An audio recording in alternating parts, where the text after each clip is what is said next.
All right. Oh gosh. Don't fear the unknown. Okay, family. Holy moly. Be without malice is underneath the deck, and that's interesting. I don't know why I checked the bottom. I don't typically do that. I do, but I don't really feel a need to I guess implement that too much because it's an oracle deck. But interesting. Every message is an important message, isn't it? So very interesting. So already what I'm getting the concept of is that there's definitely a change of perspective that's needed here. And the part that's a bit of a hang up is that this change in perspective I think is something that you get. This perspective that you guys are looking at needs that you guys needed time to really understand thoroughly. I kind of get the sense that the only problem is now surrendering to that is the hard part. Embracing that new perspective is the hard part. I think you guys already know what the changes need to be made. You guys already know what changes need to be made, what things need to be adjusted, what stuff needs to be rearranged. So the way of seeing something needs to be readjusted. But even embracing that kind of adjustment is still very difficult to do. Mostly because you don't really know how the turnout is going to be if you embrace that sort of perspective. You just know that where you are now, what you're doing, how you see things, how you believe things is not conducive to what you're trying to do in your life. Now, the reason why I say that is because do not fear the unknown is really what it means. Don't let the unknown get you down or get you to get you back up. The unknown is nothing more than just a blank canvas for you to create what you want. But that may be, with the perspective changing here that the hangman can suggest, or the alteration in one's point of view, it can make the unknown a little more makes that white canvas a little bit more sketchy because you don't know what paint to use, you don't know what you're going to go into it with, but it's a blank canvas. You still, is whatever it is what you want to use, you just figure out how that works out. And a lot of times, especially considering that we don't like to go through that trial and error to figure out how things work and how things don't, it can be kind of scary to kind of figure out what the outcome could be in our head. That's why it's so important to never live in the future, live in our minds, but to live in the present, okay? So do not fear the unknown. Do not let fear corrupt your judgment or make you think that something's not going to work out, because the unknown is the unknown for a reason. You don't know. The unknown, it doesn't have any sort of data, so you can't utilize estimations. Not really. You can estimate all you want to, but until you do it, it's not, you don't know if it's going to work.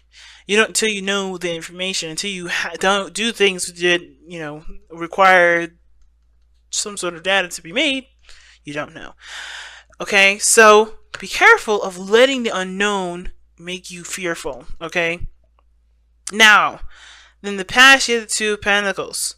Two of Pentacles usually talks about juggling two pentacles. Well, excuse me, juggling two ideas or two options that are both great in value, but which, of course, the biggest kicker with the Two of Pentacles is about figuring out which of the two coins are of value to you. Because you can have two coins here that mean something, right? They're cool. But until they mean something to you, they're pretty much pointless. So I feel like for you guys in the past year, there was a lot of trying to keep up, things, trying to keep things in order, keep things balanced out.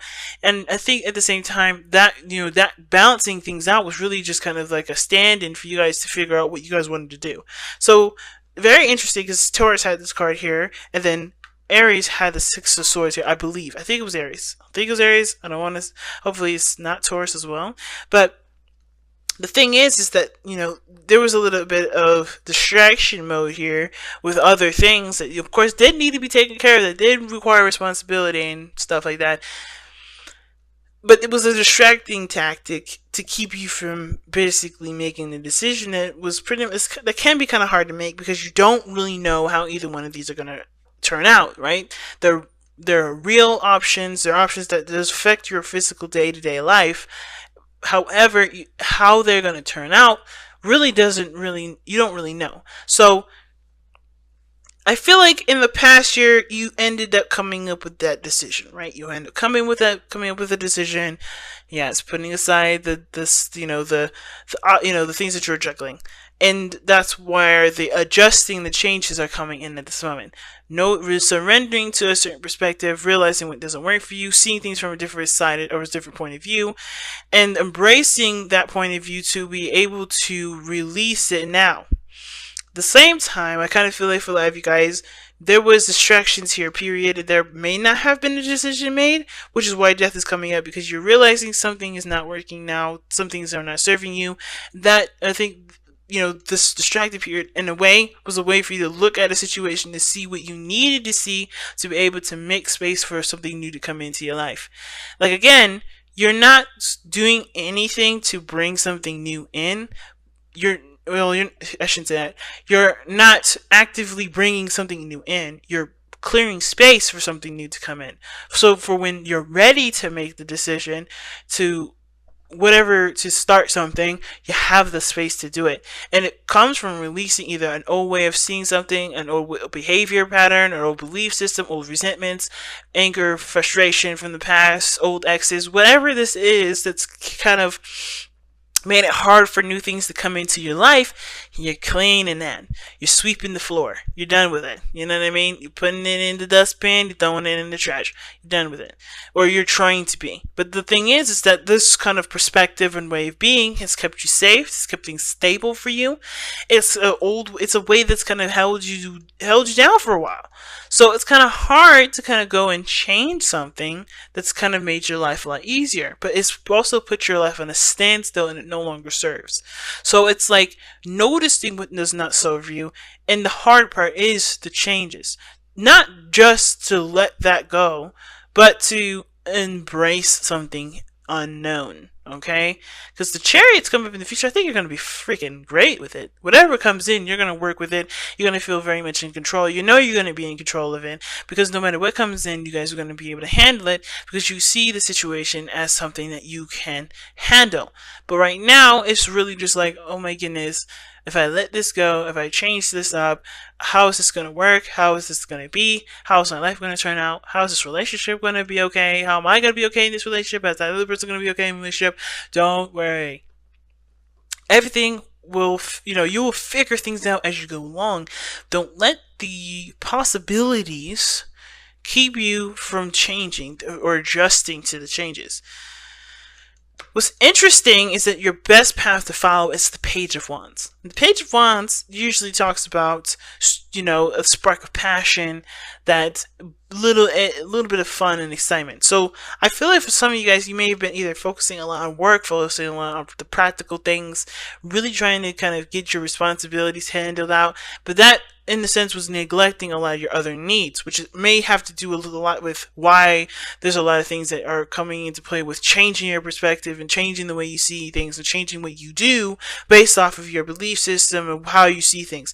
Because maybe there's a certain perspective, maybe, and it's really weird, and hear me out, maybe there's been a lot of people or feedback from someone or people or someone else or whatever, whoever you're dealing with, that's saying maybe that your stress is spilling out and it's projecting itself onto other folks. That's just an example.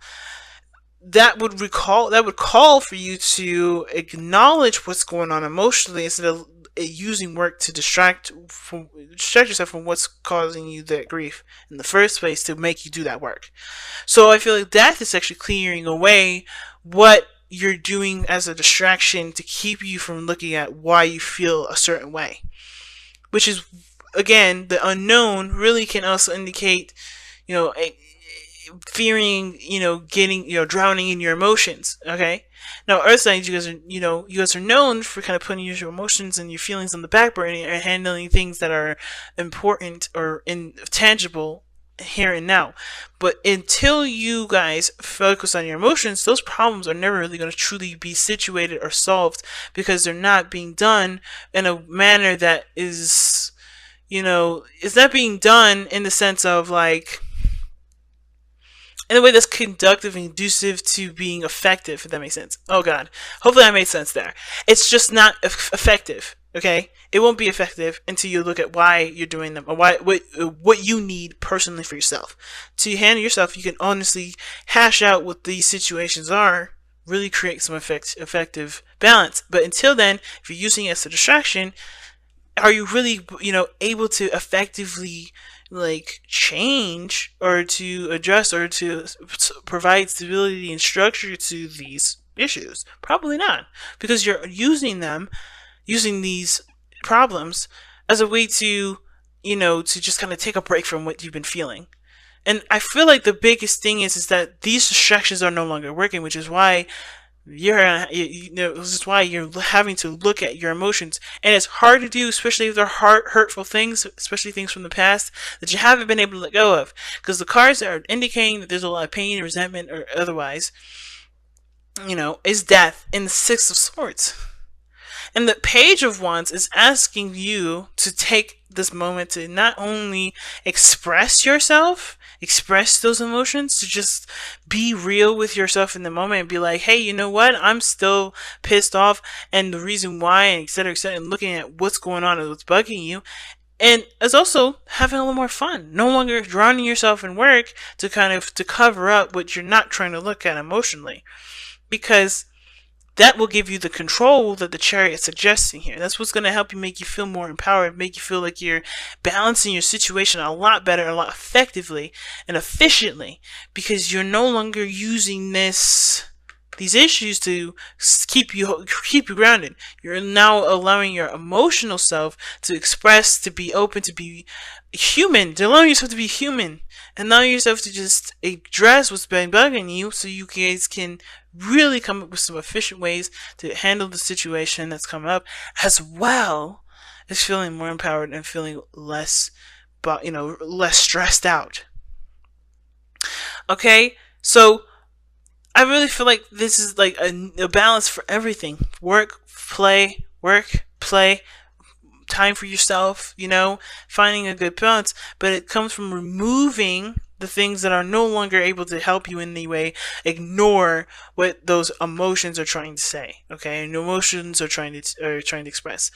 Right? Now, at the same time, the unknown doesn't have to be emotions. It could just be that there is a distraction, like you're distracting yourself from making a decision that you don't know the outcome from. And the Page of Wands is saying, just, don't, instead of looking at what the possibilities could do, the wrong things, what could go wrong, or even just what could go right, allow yourself to just figure out what you want to do and go for it. Take the steps and just go for it. Don't worry about overthinking it or making sure it's the right decision, because any decision, as long as you put your heart and soul into it, can be the right decision. It can turn out beautifully and successfully, but it requires you to just pick something and go with it. But it's interesting that the Page of Wands comes up like that, because that's a card of fun. That's a card of being child, like tapping into your youthful energy. Okay? And death is letting something go, moving on, leaving something behind, and allowing and making space for something new to come in, like the Six of Swords would suggest. Six of Swords and this Death card are actually, in my opinion, are pretty much the same card. The only difference is that Death is on an extreme note, where it's kind of like it's affecting your day-to-day life in such a really big way that there's nothing really to do other than to release what's been keeping you from being able to allow new things to come in. Whatever, to clean the area that new things can pretty much, take up the space of, that will actually make you happy, versus what's been keeping yourself there. Yes, may have worked for a while, but no longer serving you in the way that you want it to serve you.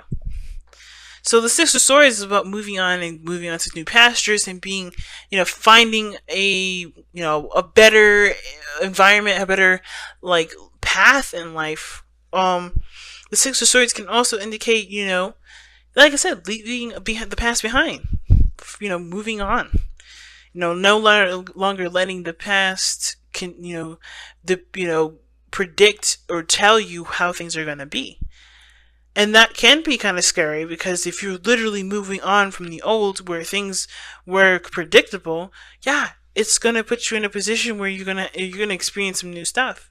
You're gonna be put in a situation where you're gonna see some things from a new perspective, and You're going to have to, figure out what you're going to do with those new things.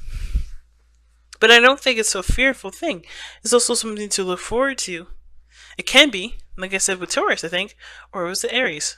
It's something, I can't remember which one it was, but it's something to look forward to. But the part that's biggest with the Six of Wands is Six of Swords rather, is the leaving it behind part. Growing from that situation, expanding your horizons. Now your hopes and fears is the Three of Wands, and I feel like you guys hope for what you guys have, been manifesting. Whatever it is that you've been expecting, whatever you've been putting your hard work towards, I feel like you guys really hope to see that come in. I think you guys are either waiting for something to come into, like I said, you've been putting hard work into. I think the fear is that you kind of, you just kind of be sitting there left waiting forever. But the biggest thing is that in order for there to be the return of what you want, there has to be work done in the meantime, which is pretty much focusing on yourself, looking at what needs to be forgiven, what needs to be moved on from, what resentments may or may not be serving you anymore, or what situations, what patterns, what behaviors, what lifestyles, what kind of structure you have, what that situation is doing for you, and how that's going to help manifest things that you want into your life. There's always something that you can do here with the Three of Wands instead of just waiting. And I feel like what you guys want is success, is you want, to feel more empowered and feel more strong. But it starts by leaving behind the things that no longer serve. Okay? Now, what's interesting is that your outcome is the Nine of Swords. And the Nine of Swords is talking about knowing, it's all about, the worries, the doubts, and the stresses. That's not a word, but I think it's funny to say. All the stress that's on your mind. All the things that are conjured from your mind, from the stuff that you've been through, that's even developed and even created all these stresses and doubts. That's what you're cleaning. That's what you're clearing the air of. That's what you're seeing a different perspective of. You're having more hope here. Page of Swords. Getting more information, and now I think you guys have gotten more information to now be able to leave behind an old perspective, surrender that old way of thinking, and embrace a new way, so that success can come to you because you are moved on from whatever the stress was from the past, or the stress was, whatever this has caused the stress. Forgive it, move on from it, leave it leave it in the past, and travel to something new, to embrace a new way of being. The unknown is, like I said, a canvas to create whatever you want. And instead of seeing it as something that's scary, see it as an opportunity for you to be the person that you want to be, or to have the relationship that you want to have. It's a hard one, especially if if you feel like it's been saving your life. This now is not. Now it's just now fulfilling you. So you guys have surrendered your belief in scarcity. The universe is asking you to open to the infinite nature of abundance. In this way, you can remove blocks in your life and succeed beyond your wildest dreams. I believe it. Yeah. That's literally what we were just talking about. Do not fear the unknown and surrender your belief in scarcity are very similar in the sense of, not letting yourself limit the possibilities of success based off what you know, based off of what you've been doing forever, because that is not going to get you to success. You're always going to have to change some stuff up, and this is the time. This is the situation to do that.